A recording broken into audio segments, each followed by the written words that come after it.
Doctor എഴുതിയ ഒരു line clear അല്ലെങ്കിൽ നിങ്ങളുടെ health insurance reimbursement claim problem വരുമെന്ന് അറിയാമോ? ഞാൻ പറയുന്നത് പ്രിസ്ക്രിപ്ഷനെ കുറിച്ചല്ല, ഡിസ്ചാർജ് സമ്മറിയെ കുറിച്ചാണ്. ഇത് പറയാനൊരു കാരണമുണ്ട്.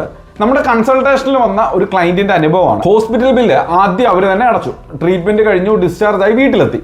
പിന്നീട് ഇൻഷുറൻസ് കമ്പനിയിലെ റീഇംബേഴ്സ്മെന്റ് ക്ലെയിം സബ്മിറ്റ് ചെയ്തപ്പോഴാണ് പ്രശ്നം. ഡിസ്ചാർജ് സമ്മറിയിലെ ഒരു പ്രധാന മെഡിക്കൽ ഡീറ്റെയിൽ ക്ലിയർ ആയിരുന്നില്ല. ക്ലെയിം അസസ് ചെയ്യാൻ ആ ഇൻഫർമേഷൻ ആവശ്യമായതുകൊണ്ട് ക്ലാരിഫിക്കേഷന് വേണ്ടി വീണ്ടും ഹോസ്പിറ്റലിനെ സമീപിക്കേണ്ടി വന്നു. ഇവിടെ ഒരു കാര്യം കൂടി അറിയണം.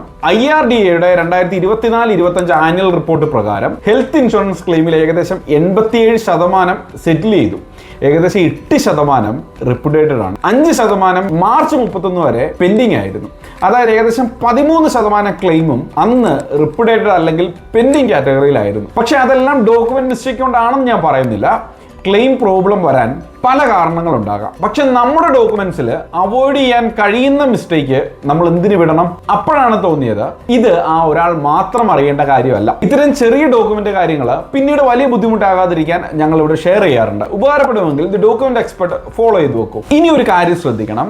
ക്യാഷ്ലെസ് അല്ലാത്ത റീഇംബേഴ്സ്മെന്റ് ക്ലെയിം ചെയ്യേണ്ട സാഹചര്യം വന്നാൽ ഹോസ്പിറ്റലിൽ നിന്ന് ഡിസ്ചാർജ് ആകുന്നതിന് മുൻപ് ഡിസ്ചാർജ് സമ്മറി ഒന്ന് വായിച്ചു നോക്കുക. നിങ്ങളുടെ പേര്, വയസ്സ്, admission, discharge date, diagnosis, treatment details, doctors instruction ഇവ ക്ലിയർ ആണോ എന്ന്.